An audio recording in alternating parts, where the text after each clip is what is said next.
Bienvenidos, en esta ocasión vamos a tratar el tema de la prueba de hipótesis para dos varianzas. El tema es importante porque es uno de los procedimientos intermedios que se tienen que hacer cuando uno tiene que hacer una prueba de hipótesis para dos medidas. Los requisitos son que debemos tener dos muestras aleatorias e independientes. Las poblaciones también tienen que ser independientes. El estadístico de prueba es un estadístico que se mueve según una distribución F que podemos encontrar en la tabla número 6 en el libro de Montgomery y que se produce en función de la comparación de la varianza mayor entre la varianza menor de los dos grupos que están en cuestión de comparación. Bueno, para explicar mejor esto, vamos a desarrollar el ejemplo número 1. En el ejemplo número 1 nos plantea la idea de ver el efecto que pueda producir la exposición de animales a un insecticida llamado Toxafem. Para ello se crean dos grupos. Un grupo en el que las ratas son sometidas a dosis bajas del insecticida y otro en el que no se les aplica nada y se denomina de control. En el grupo de control se tienen 23 ratas, las que dan un 32 gramos como desviación estándar, mientras que el grupo de las 21 ratas sometidas al insecticida en dosis bajas pues presenta una desviación estándar de 54 gramos. Esto nos puede dar sugerencia respecto a que la variabilidad en los incrementos de peso de las ratas que han sufrido la exposición al insecticida es mayor al de los incrementos en las ratas de control. Primero, simbolizamos la idea de la hipótesis que nos plantea, no antes sin ver los datos. ¿Existe más variabilidad en los incrementos de pesos a dosis bajas que en los incrementos de peso en las ratas de control? Bueno, planteamos la idea entonces de esta manera.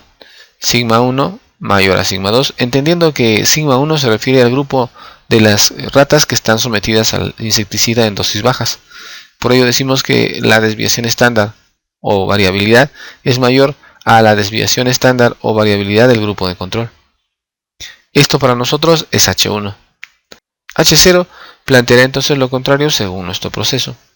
De hecho, no nos interesa mucho qué pasa con H0 porque nuestro interés está centrado en averiguar cuál es el resultado final con H1, si esta resulta verdadera o falsa. Para ello vamos a calcular el F, que es la desviación estándar elevada al cuadrado mayor entre la desviación estándar menor elevada al cuadrado.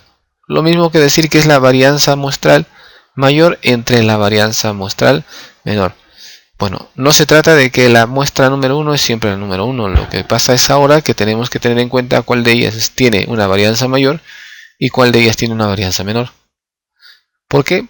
Es indispensable porque en función de esto podemos identificar los valores de los grados de libertad que requerimos para poder encontrar nuestro estadístico de prueba en nuestra regla de decisión en una distribución F. Bien, por lo pronto sabemos que los grados de libertad de la desviación estándar o varianza mayor, que es 54, resulta que es 20. Dado que teníamos 21 elementos en esta muestra, 20 corresponde a los grados de libertad de la muestra con una varianza mayor. Ahora bien, grado de libertad del denominador devienen de la muestra que tiene una varianza de 32, que es la varianza menor. Y entonces los grados de libertad del denominador se hacen 22 porque teníamos 23 elementos en la muestra de la varianza menor. Podemos continuar ahora y decir, bueno, como estamos trabajando al 5% de significancia, en la tabla de los F, encontrar el valor crítico. Hay que tener cuidado porque la tabla 6 no es una sola, sino son por lo menos 4 tablas. Hay una tabla para un nivel de significancia de 0,01, hay otro para 0,05, otro para 0,025 y así sucesivamente. Esta que ven enfrente es una tabla que corresponde al nivel de significancia de 0,05. Es decir, aquí los valores son todos para 0,05. Todos los valores que están consignados en esta tabla son para 0,05.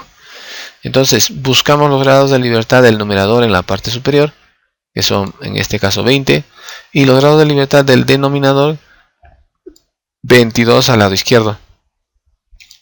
En la intersección de la fila y la columna de estos grados de libertad encontramos el valor crítico que nos muestra la tabla que nosotros tomaremos como 2,0707. Así entonces tenemos nuestro valor crítico. Nuestra regla de decisión entonces es la que ustedes pueden ver ahora, ¿no? Con dos áreas, una de aceptación y otra de rechazo. De cola a la derecha, porque así lo indica nuestra hipótesis alterna. Hecha nuestra regla de decisión y sabiendo que tenemos un área de rechazo y otra de aceptar H0, procedemos a dividir las dos varianzas y obtener el F de prueba.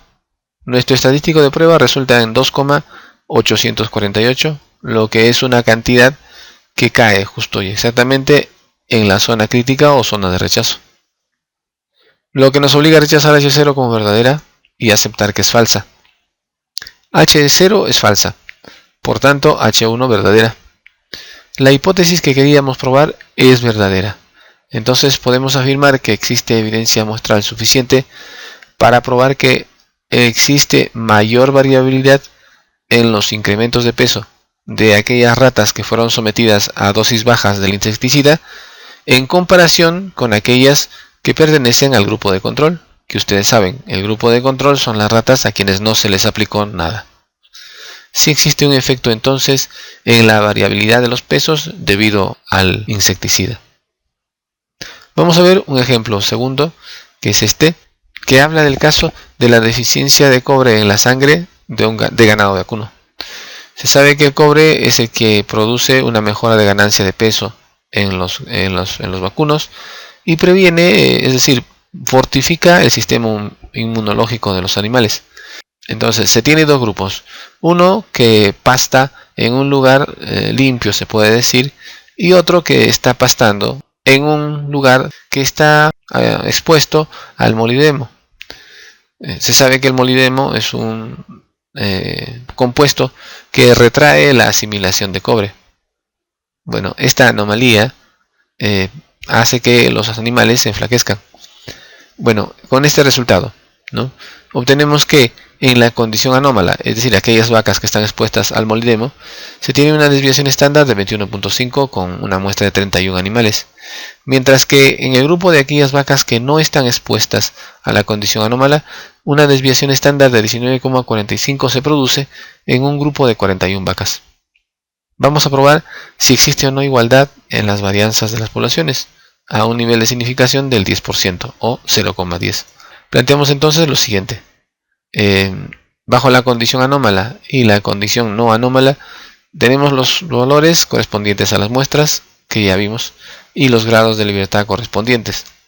Ahora bien, nos piden probar la igualdad de varianzas, por lo tanto veremos que la hipótesis que vamos a probar es que sigma 1 es igual a sigma 2, es decir, la desviación estándar de la muestra 1 es igual a la desviación estándar de la muestra 2, que es lo mismo que probar las dos varianzas, ¿no? Solo habría que elevar al cuadrado las dos partes para ejecutar la prueba. Bien, reconocemos que esto es H0 por cuanto tiene una igualdad. En concordancia con nuestro método, plantearemos H1, viendo que nos interesa más saber qué pasa con H0 porque es la hipótesis que queremos probar. Así, nuevamente tenemos que obtener los valores de los grados de libertad para poder tener los valores críticos de esta prueba, que es a dos colas, porque la hipótesis alterna plantea una desigualdad. No es igual, dice, por lo tanto la prueba es de dos colas. Para averiguar cuál es el estadístico de prueba en ambos lados, tendremos que averiguar primero cuáles son los grados de libertad que vamos a tener en cuenta para este desarrollo. Y vemos que el máximo valor de la desviación estándar o varianza corresponde a 21,5, que va a ser el numerador, y por lo tanto me va a dar a conocer el valor de los grados de libertad del numerador, que serán 30. Entonces 30 son los grados de libertad que corresponden a 21,5, la desviación estándar mayor, mientras que 40 son los grados del denominador, que corresponden a, en este caso, 19,45, la desviación estándar menor. Con estos datos y sabiendo que alfa tiene que dividirse a ambos lados, recuerden que estamos trabajando con un alfa que es igual al 10%, o sea 0,10, y este alfa se reparte a ambos lados por igual, y entonces a ambos lados de la curva tenemos alfa medios, que sería igual a 0,05. ¿Sí? Con este dato nos vamos a la tabla. Recuerde que existe una tabla para f para cada nivel de significancia.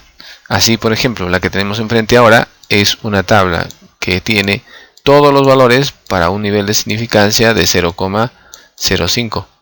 También recuerde que en la parte superior están los grados de libertad del numerador, es decir, numerador 30, así que buscaremos 30 en la parte superior. También en el lado izquierdo tendremos los grados de libertad, pero del denominador, y en este caso tenemos 40 grados de libertad para el denominador. En la intersección encontramos el valor de nuestro estadístico valor crítico, que es igual a 1,744.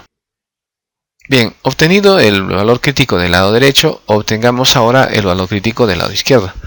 Para el lado izquierdo no podemos acudir a ninguna tabla porque los valores que tenemos todos, en el caso de las tablas, son cola a la derecha, y requeriríamos de un valor de área de 0,975 por lo menos para poder encontrar el valor del crítico que se encuentra a la izquierda. Pero fácilmente se puede solucionar esto solo trabajando con el inverso de nuestro valor crítico obtenido en el lado derecho.